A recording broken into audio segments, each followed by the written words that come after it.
你有冇聽過非物質文化遺產？佢有個簡稱叫非遺。聯合國教科文組織喺2003年通過咗保護非物質文化遺產公約。目前全球已經有超過800項非遺列入名錄。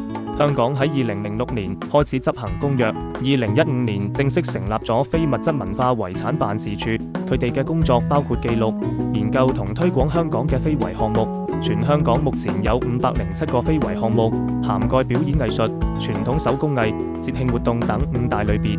其中最出名嘅包括粵劇、舞火龍同埋長衫製作技藝。講到非遺，有個好有趣嘅例子，新加坡嘅小販文化。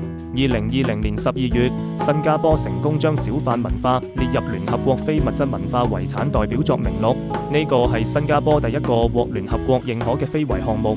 新加坡政府透過管理、培訓同補貼，將路邊小販變成咗有蓋熟食中心入面嘅文化風景。而香港嘅小販文化又點呢？1970年代全盛時期，香港曾經有超過39000名持牌小販，但隨住城市發展同政策改變，小販數目大幅減少。有學者認為，香港城市發展步伐太急速，令小販文化難以好似新加坡咁完整保存。非遺唔係古老嘅嘢，佢就喺我哋身邊，可能係你細個睇過嘅舞火龍，可能係你食過嘅街邊小食。下次經過鵝頸橋，見到人打小人，或者睇到舞火龍的時候，不妨諗下，呢啲就係我哋嘅非物質文化遺產。